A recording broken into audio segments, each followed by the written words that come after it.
pala si Aser, mga kapatid ko. Kaya salamat sa ating mga Panginoon. Sa binibigay ng kalakasan, kalusugan sa kanya ng mga Panginoon. At drummer boy na natin ito. In the near future. Alam niyo, mukhang ayaw niyo maging preacher. Preach siya. Nag-preach siya ng Nag-preach siya ng isang araw. Gusto niya rin maging preacher. Sige, para sundan niya yung yapak ng papa niya.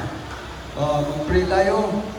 O pumagpagmahal ang Diyos, mamanal sa pangalan ng Panginoon po Jesus.Pada Panginoon, salamat po sa bigyan kalakasan, kalusugan sa aming apo,Pada Panginoon, sa anak ni Ediboy Monica,Pada Panginoon, si Pastor,Pada Panginoon, sa kanyang ikasampung taong edad ngayon,Pada Panginoon, kasama niya ang kanyang tito Denver.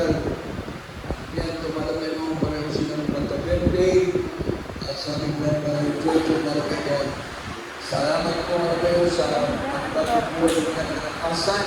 Denver Alberto. Denver Alberto.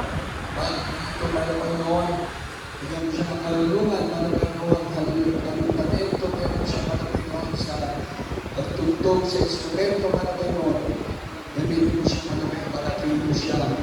So, mag-ingat, bigyan mo siya makalulungan sa kanyang pag-aaral, sa lahat ng pasukan, mga Panginoon.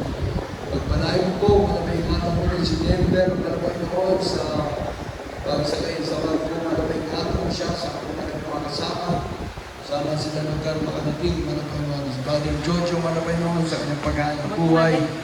Bilang tricycle driver, ingatan mo siya pagpalain, bigyan ng kalakasan, kalusugan, makapagbuhay lahat ng mga patira, malapay-ingatan, diliwang na kalakarawan.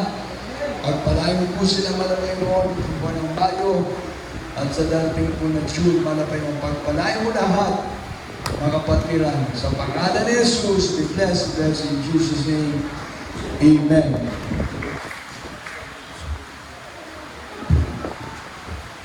Everybody say praise.